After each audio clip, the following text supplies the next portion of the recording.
Welcome back to our table talk today. I'm going to talk a little bit about how weight and the body design is not compatible all the time.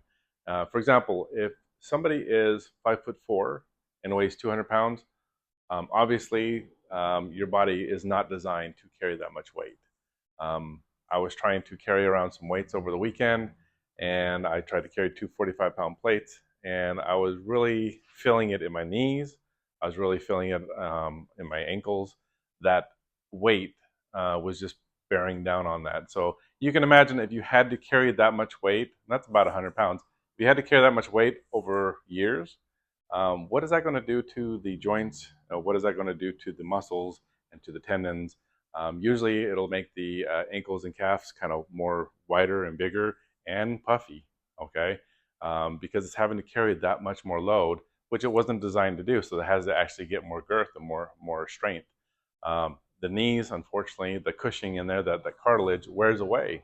And same thing with the hips. So our body, for example, this is only 20 pounds, but if I were to carry this around with me, maybe two of these, my body's not really designed to carry that additional 40 pounds of weight, but that's kind of what we're doing with our American type lifestyles, is that we're carrying this additional weight and we're doing it all the time, and it's really going to hit the knees, the hips, and the ankles.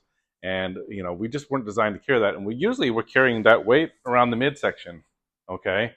And so you're really going to have back pain as a result of this as well, because that pushes that weight forward, and that will put pain and pressure on that back as well. And that will cause the nerves to be compressed, and you'll end up with back pain, sciatica, or anything in between.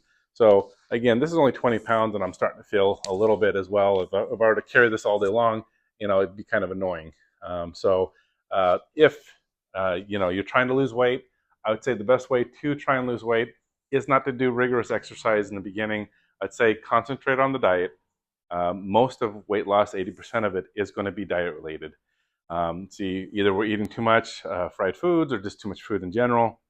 Our body is not meant or designed to carry that much. So if you're eating 2,500 or 3,000 calories a day, and then you cut that down to 2,000 calories a day, now you're at a deficit, and finally you'll start to lose weight. And then once you start to plateau, at that point you might want to introduce the exercise and the running and all the other stuff as well.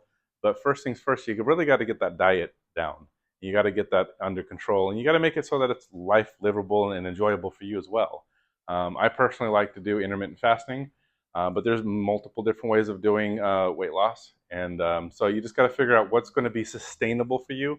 Otherwise, you will end up yo-yo dieting, and you won't get those results. If you hit a plateau, don't freak out. Usually you've then acclimated to whatever your body's normal is going to be at that point.